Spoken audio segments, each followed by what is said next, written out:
ষাটোর্ধ্ব Barishal city কর্পোরেশনের ১৬০ জন শ্রমিককে চাকুরিতে পুনর্বহাল করার দাবিসহ ৩ দফা দাবিতে সড়ক অবরোধ করে বিক্ষোভ করছে বরিশাল সিটি কর্পোরেশন শ্রমিক ইউনিয়ন। সকাল থেকে শ্রমিকরা বরিশাল সিটি কর্পোরেশনের মূল ফটকে তালা দিয়ে সিটি কর্পোরেশনের প্রধান নির্বাহী কর্মকর্তা সহ অন্যান্য কর্মকর্তা কর্মচারীদের অবরুদ্ধ করে রাখে।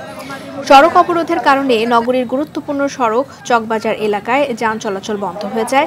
শ্রমিকরা জানান, শ্রম আইন অনুযায়ী চাকুরি স্থায়ীকরণ, পরিচয়পত্র, নিয়োগপত্র এবং সার্ভিস বুক প্রদান করা তাদের অনেক দিনের দাবি। সম্প্রতি ১৬০ জন শ্রমিককে চাকুরি থেকে ছাঁটাই করা হয়, আর এ সময় তাদের পুনর্বহাল করা সহ বেতন বৈষম্য নিরসন এবং সকল ভাতা পরিশোধ করার দাবি জানানো হয়।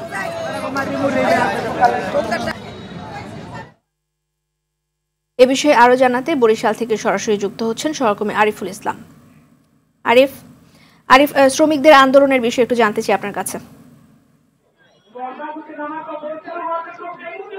জি রিদওয়ানা, ধন্যবাদ আপনাকে। আসলে আমি এখন দাঁড়িয়ে আছি বরিশাল সিটি কর্পোরেশন ঠিক সামনে।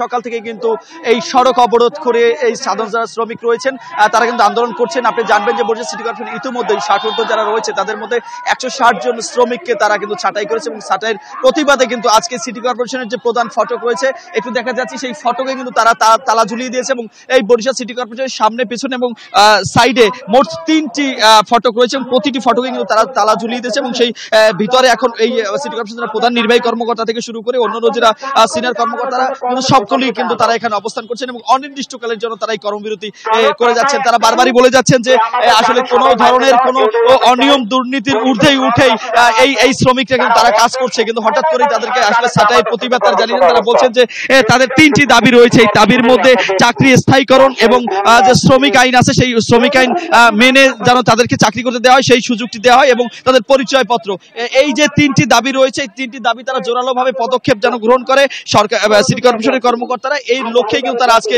এখানে আন্দোলন করছেন এবং আমরা এখানে তাদের সাথে কথা বলি। তারা বলছেন যে এখনো কিন্তু যাদেরকে ছাঁটাই করা হয়েছে তারা কিন্তু এখনো বরিশাল সিটি কর্পোরেশনের কাছে বেতন ভাতা তাদের বাকি রয়েছে। তো বেতন ভাতা বাকি থাকার পরেই কিন্তু তারা মূলত এই ছাঁটাইয়ের আওতায় তারা এসেছে এবং তারা বলছেন যে দীর্ঘদিন যাবত আসলে তারা সিটি কর্পোরেশনে কাজ করছেন, কিন্তু তাদের পূর্ব কোনো নোটিশ ছাড়াই তাদেরকে এই ছাঁটাই করার কারণে তারা এখন পরিবার পরিজন নিয়ে একটা হতাশার মধ্যে পড়ে গিয়েছে এবং সকাল থেকেই যে তারা এই আন্দোলন করছে এখন পর্যন্ত বরিশাল সিটি কর্পোরেশনের কোনো কর্মকর্তারা তাদের কাছে এসে কোনো সুনির্দিষ্ট ব্যাখ্যা দিতে পারেনি। অপরদিকে আমরা সিটি কর্পোরেশনের প্রধান নির্বাহী কর্মকর্তা রয়েছেন তার সাথে আমরা কথা বলেছি। তারা বলছেন যেহেতু চাকরি তাদের অস্থায়ী, সুতরাং যে কোনো মুহূর্তে চাকরি যাবে এটাই স্বাভাবিক, কিন্তু তাদের এই চাকরি, তাদের যে বর্তমান যে দাবিটি রয়েছে এই দাবিটি সিটি কর্পোরেশনের পক্ষ থেকে মন্ত্রণালয়ে লেখা হবে, মন্ত্রণালয় পরবর্তী সিদ্ধান্ত গ্রহণ করবে। তবে এই সিদ্ধান্ত আসলে তারা কতটুকু মানবেন সেটাই এখন দেখবার বিষয়। তার কারণ হচ্ছে যে এই প্রতিটি পরিবার যারা রয়েছে একদম অসহায় রয়েছে, তারা বলছেন যে অসহায় এই পরিবারগুলোর দায়ভার কারা নিবে, কারণ এক একটি পরিবারে 4 থেকে 5 জন রয়েছে। সুতরাং তারা খুব দ্রুত সময়ের মধ্যেই চাকরি স্থায়ীকরণ এবং সিটি কর্পোরেশনের কাছে তাদের পরিচয়পত্র এবং সরকারি নিয়ম নীতি মেনে শ্রমিক আইনে যেটি বলা আছে সেই আইন মেনেই তাদের চাকরি স্থায়ীকরণের দাবি জানিয়েছেন সিটি কর্পোরেশনের এই সাধারণ শ্রমিকরা। রেদওয়ানা, এই ছিল বরিশাল থেকে এখন পর্যন্ত আমার কাছে। তবে তাদের এই আন্দোলন আজকে সন্ধ্যা 6টা পর্যন্ত চলবে, পরবর্তীতে আবার সিদ্ধান্ত গ্রহণ করা হবে। রেদওয়ানা, তথ্য আসলে আপনার সাথে আবারও যোগাযোগ করা হবে। আরিফুল, ধন্যবাদ আপনাকে।